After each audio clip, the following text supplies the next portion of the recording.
பிப்ரவரி 27, 2019 வணிக பயன்பாட்டு அனுமதி இல்லாத வெள்ளை நிற நம்பர் பிளேட் கொண்ட சொந்த இருசக்கர வாகனங்களை வணிக ரீதியாக இயக்கியதற்காக செயலிகள் ஆப்ஸ் மூலம் இயங்கும் பைக் டாக்ஸிகளை சென்னை போக்குவரத்து துறை பறிமுதல் செய்ய தொடங்கியது.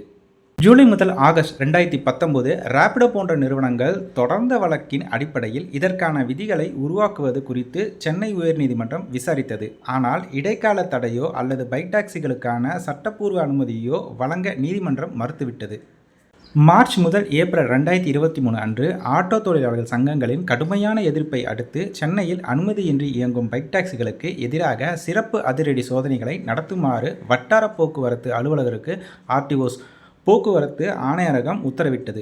டிசம்பர் 11, 2024 ஆட்டோ ஓட்டுநர்களின் தொடர் போராட்டங்களை தொடர்ந்து ஓலா, ஊபர் மற்றும் ராபிடோ போன்ற செயலிகள் மூலம் இயங்கும் வணிக ரீதியிலான பைக் டாக்ஸிகள் மீது போக்குவரத்து மற்றும் சாலை பாதுகாப்பு ஆணையரகம் கடுமையான நடவடிக்கைகளை எடுத்தது.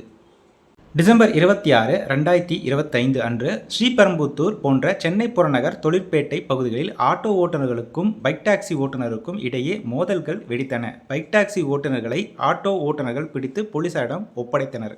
ஆகஸ்ட் 3, 2026 மத்திய அரசின் வழிகாட்டுதலின்படி இந்தியாவின் மற்றும் 16 மாநிலங்களில் பைக் டாக்ஸிகளுக்கு அனுமதி வழங்கப்பட்டுள்ளதாக நிறுவனங்கள் வாதிட்டன. இருப்பினும் தமிழகத்தில் இதற்கு அதிகாரப்பூர்வமான அனுமதி இல்லை என்றும் அபராதம் விதிக்கும் நடவடிக்கை தொடரும் என்றும் தமிழக அரசு சென்னை உயர்நீதிமன்றத்தில் தெரிவித்தது. இந்த வழக்கின் அடுத்த விசாரணை செப்டம்பர் 7, 2026 அன்றைக்கு ஒத்திவைக்கப்பட்டுள்ளது. நம்ம ஊருக்கு என்னதான் ஆச்சு? ஃபிட்னஸ் ஃபஸ்ட் விளாக்சாங்க நண்பர்கள் இருக்கிறோம். தோழலை மதிய வணக்கம். வீடியோட ஒரே நாள் தான். தோழர் எல்லோரும் வணக்கம். எல்லாம் எப்படி இருக்கீங்க? எதுக்கே சிரிக்கிற? வீடியோ ஸ்டார்டிங்கில் ஏகப்பட்ட பிரச்சனை வந்துச்சு. இது என்ன நம்மளுக்கு புது பிரச்சனை? புதுசாக நம்மளுக்கு வரதான் செய்யும். நான் மறுபடியும் ஏன் சிரிக்கிறேன் அப்படின்னா, நம்ம delivery boys, bike taxi drivers எல்லாருக்கும் பிரச்சனை இருக்க தான் செய்யுது. ஆனால் இந்த மாதிரி பிரச்சனைகள்லாம் வரும்போது நம்ம பசங்க சொல்லக்கூடிய ஒரே ஒரு வார்த்தை, பார்த்துக்கலாம்.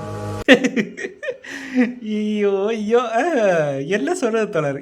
தோழர் இப்போ என்ன சுச்சுவேஷன்னா, என்ன மனநிலையில் நீங்கள் இருக்கீங்க, அதை கொஞ்சம் ஷேர் பண்ணுங்கள். இந்த மாதிரி சில பிரச்சனைகள் நம்மளுக்கு வரதான் செய்யும். நம்ம அதெல்லாம் கண்டுக்காமல் போயிட்டே இருக்கணும். ஆனால் அதுக்காக நான் ஒன்று சொல்கிறேன், ஓட்டாதீங்க. இப்போதைக்கு சேஃபாக இருங்க. அதை மட்டும் தான் நல்லா சொல்ல முடியும். எல்லோரும் சொல்கிறது தான். கொஞ்ச நாள் வெயிட் பண்ணுங்கள் தோழர். நீங்கள் அந்த டேட் பார்த்தீங்க தெரியுமா? அடுத்த இயரிங் வரும். அது வரைக்கும் வெயிட் பண்ணுவோம், என்ன நடக்குதுன்னு பார்ப்போம். ஆல்மோஸ்ட் பார்த்தீங்கன்னா இப்போதைக்கு யாரும் ஓட்ட மாட்டீங்க. எல்லாருக்கும் சொல்லணும் அவசியமே இல்லை, எல்லாருக்குமே தெரியும். மோஸ்ட்லி எல்லாம் பார்த்தீங்கன்னா போர்ட்டருக்கு வந்து மாறிடுவாங்க. அப்புறம் ஃபுட் டெலிவரிக்கு மாறுவாங்க. ஸ்விக்கி வந்து இப்போதைக்கு கொஞ்சம் டாப்பில் இருக்குதுன்னு நினைக்கிறேன். அதில் தான் நல்லா எல்லாம் ஏர்ன் பண்ணுறாங்க. அதை பார்த்து ஓட்டுங்க. பிளிங்கிட் இருக்குது, நம்மளுக்கு தான் இருக்கே. பிளிங்கிட் இருக்குது, செப்டோ இருக்குது, ஏகப்பட்டு இருக்குது. அதை ஓட்டுங்க, பார்ப்போம். சரி, ரைட்டு. இந்த விஷயம்லாம் பேசுறது முன்னால் ஒரு முக்கியமான ஒரு விஷயம் போயிடணும். இன்ஸ்டாகிராமில் வந்து ஒரு விஷயம் போச்சு, அதை பற்றி பார்க்கணும். இன்றைக்கி ஒரு வீடியோ பார்த்தேன். ஒரு கால் டாக்ஸி டிரைவர் அண்ணன் வந்து இந்த மாதிரி சொல்கிறாரு. நிறைய வீடியோ தான் வருது. என்ன சொல்கிறாருன்னு பார்த்தீங்கன்னா, ஆக்சுவலாக அவர் பேசின மாதிரி தெரியல, அது தூண்டி விட்ட மாதிரி தான் இருக்குது. ஆக்சுவலாக கால் டாக்ஸி டிரைவர்ஸ் வந்து மோஸ்ட்லி இது மாதிரி பேசவே மாட்டாங்க. அவங்கள பேச வைக்கிறாங்க. என்ன சொல்லி பேசினார் அப்படி பார்த்தீங்கன்னா, இந்த மாதிரி பைக்கில் போனால் சேஃப் கிடையாது, லேடிஸ் வருவாங்க, சேஃபாக ட்ரைவ் ஆகாது, நிறைய பிரச்சனை இருக்குது, அப்படி இப்படின்னு அவர் சொல்கிறாரு. ஆக்சுவலாக எனக்கு ஒரு கேள்வி என்னென்னா, பிரச்சனைன்னு பார்த்தா பைக் டாக்ஸியில் மட்டும் கிடையாது, எல்லா வண்டியிலும் இருக்குது. கால் டாக்ஸியில் இல்லாத பிரச்சனையா?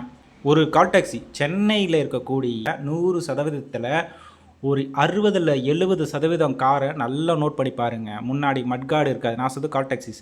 முன்னாடி மட்கார்டு ஒழுங்காக இருக்காது. பின்னால் இருக்க டேஞ்சர் லைட் உடஞ்சிருக்கும். டயர் 4 டயரில் காற்று ஏதாவது ஒன்று வந்து பார்த்தீங்கன்னா கம்மியாக இருக்கும். கதவு ஒழுங்காக சாத்தியிருக்க மாட்டாங்க. கண்ணாடியில் ஸ்க்ராட்ச் இருக்கும். கண்ணாடி திறக்கவும் முடியாது, மூடவும் முடியாது. அந்தளவுக்கு கண்ணாடி ஏகப்பட்ட சிக்கல் இருக்குது. அதை விட முக்கியமான விஷயம் வந்து பார்த்தீங்கன்னா, கால் டாக்ஸி 2 வீலர் போகிற இடத்துலாம் ஏறிட்டு வருவாங்க. அதெல்லாம் கவனிச்சிங்கன்னா சட்டனாக பிரேக் அடிப்பாங்க. கிட்ட வந்து நிறைய விஷயம் இருக்குது. சொல்லணும்னு வச்சா நம்மளும் குறை சொல்லலாம். குறைகள் இங்கே பேசப்படக்கூடாது. உங்களுடைய தேவைகள் மட்டும் என்னன்னு மட்டும் பேசுங்க தோழர்களே. நான் தயவு செஞ்சு உங்கள் பிரச்சனை என்னையோ அதை மட்டும் எடுத்து வைங்க. நான் தேவையே இல்லாததெல்லாம் ஏன்னா பேசிகிட்டு இருக்கீங்க. உங்களோட பிரச்சனை என்ன? நாங்கள் எல்லோ போர்டு போட்டு எஃப்சி போட்டு நாங்கள் ஓட்டிக்கிட்டு இருக்கோம். நீங்கள் அசால்ட்டாக ஒயிட் போர்டு போட்டு வரீங்க. அது சொல்கிறீங்கன்னா ஓகே, ரைட்டு, அது நியாயம். நாங்கள் எஃப்சி போர்டு கேட்டுகிட்டு தான் இருக்கோம். யாருமே இன்னும் வரல. அது வந்துச்சுன்னா அப்புறம் அதை பற்றி பேச்சே இல்லாமல் போய்டும். அந்த பிரச்சனை அது ஒன்று தான். இப்போ எல்லோ போர்டு தான் இப்போ பிரச்சனை. அது வந்துச்சுன்னா ஓகே, ரைட்டு. இல்லை, இந்த மாதிரி உங்களோட கோரிக்கைகளை எடுத்து வைங்க. நாங்கள் கஷ்டப்பட்டு எஃப்சி போட்டு போர்டு எல்லோ போர்டு போட்டு நாங்கள் ஓடிக்கிட்டு இருக்கோம். அந்த டேக்ஸ் கட்டுறோம், இந்த டேக்ஸ் கட்டுறோம் அப்படின்னு சொல்லிடுறீங்க. அதுக்கு கோரிக்கை எடுத்து வைங்க. அடுத்தது பார்த்தீங்கன்னா, நாங்கள் இந்த பைக் டாக்ஸி வரனால எங்களுக்கு கொஞ்சம் ஆர்டர்லாம் டவுன் ஆகிடுச்சு, ஒன் மேன் இதெல்லாம் சிங்கிள் மேன் இதெல்லாம் எல்லாம் பைக் டாக்ஸியில் போயிட்டாங்க, முந்திலாம் வருவாங்க, அப்படி அந்த மாதிரி சில கோரிக்கையை எடுத்து வைக்கலாம். சரிங்களா? அதுக்கு உங்களுக்கு உரிமை இருக்குது. ஆனால் பைக் டாக்ஸி ஓட்டினா ஆக்சிடெண்ட் ஆகிடும், லேடிஸ்க்கெல்லாம் சேஃப் கிடையாது, அந்த வார்த்தைகள் மட்டும் வரவே கூடாது. அதுவும் உங்கள் வாயிலேருந்து வரவே கூடாதுண்ணா, சீரியஸாக சொல்கிறேன். ஏன்னா இது வேறு ஆட்கள் சொன்னால் கூட நாங்கள் கண்டுக்க மாட்டோம். ஆனால் நீங்கள் சொல்கிறீங்க தெரியுமா, அது ரொம்ப ரொம்ப ரொம்ப ஒரு ஒஸ்ட்டு பிஹேவியர்னா. அது உங்கள் வாயிலேருந்து வரவே கூடாதுன்னா சீரியஸாக அது மட்டும் ப்ளீஸ் அதை மட்டும் டெலீட் பண்ணிவிடுங்க. எல்லார் பணத்தையும் நீயே வச்சுக்கிட்டா நிம்மதி எப்படியா வரும்? உனக்கு எவ்வளோ வேணுமோ அவ்வளோ அளவாக வச்சுக்கிட்டு மிச்சம் இல்லாதவங்களுக்கு கொடுத்துட்டே இருந்தால் நிம்மதி தானா வரும். அப்புறம் இன்னொரு விஷயம் பார்த்தீங்கன்னா, பைக் டாக்ஸி ஓட்டக்கூடாதுன்றாங்க, ஓட்டலான்றாங்க. அப்புறம் எதுக்கு இந்த ஜிஎஸ்டியை பிடிக்கிறாங்க, சேல் டேக்ஸ் பிடிக்கிறாங்க, என்னத்தை அதில் டிடக்ஷன் ஒன்று போகுது பார்த்தீங்கன்னா, ஜிஎஸ்டி அப்புறம் என்னென்னமோ வரி அதுன்னு போகுது. அது ஏன் பிடிக்கிறாங்க, எதுக்கு பிடிக்கிறாங்க ஒன்றும் புரியலை. என்ன தொடர், என்ன சுச்சுவேஷன் இருக்கீங்க, எப்படி ஓடுது, பைக் டாக்ஸி ஓட்டுறதை நிறுத்திட்டீங்களா? இல்லைப்பா நான் அதெல்லாம் பார்க்கறதில்ல, ஓட்டுறேன் அப்படின்னாலும் கமெண்ட் பண்ணுங்கள், தெரிஞ்சுக்கலாம். ஆனால் ஒன்று ஒன்று சொல்கிறேன், தயவுசெய்து நிறுத்திக்கோங்க. இப்போதைக்கு கொஞ்ச நாள் வெயிட் பண்ணுங்கள். ஆனது ஆச்சு. நம்மளுக்கு இல்லாத பிரச்சனையாக நான் தான் சொன்னேன் ஸ்டார்டிங்கில், நம்மளுக்கு இல்லாத சிக்கலாக ஏகப்பட்ட சிக்கல் இருக்குது. அதெல்லாம் பார்த்துட்டு போய்கிட்டே இருக்கலாம். தோழர் சேஃபாக இருங்க, சேஃபாக ட்ரைவ் பண்ணுங்கள். இப்போ என்னென்னா மோஸ்ட்லி பார்த்தீங்கன்னா போட்ட நண்பர்களுக்கு நான் ஒன்று சொல்லிக்கிறேன், ஆர்டர்ஸ் கம்மியாக இருக்குன்னு நினைக்காதீங்க. நம்ம பைக் டாக்ஸி நண்பர்கள் தான் ஆல்மோஸ்ட் பார்த்திங்கன்னா எல்லாருமே இதில் வந்துடுவாங்க. ஸோ போட்ட ஆர்டரும் டவுன் ஆகிடும். மற்ற ஆப்புகள்லையும் கொஞ்சம் கொஞ்சம் அது 2 நாளைக்கு தான் அப்படி இருக்கும். 3ஆம் நாள் மறுபடியும் பார்த்தீங்கன்னா எப்போ போல் ரெகுலர் ஆகிடும். ஏன்னா எல்லோரும் வந்து பார்த்திங்கன்னா ஒரே டைமில் அட் டைமில் வந்து உட்காருவாங்க.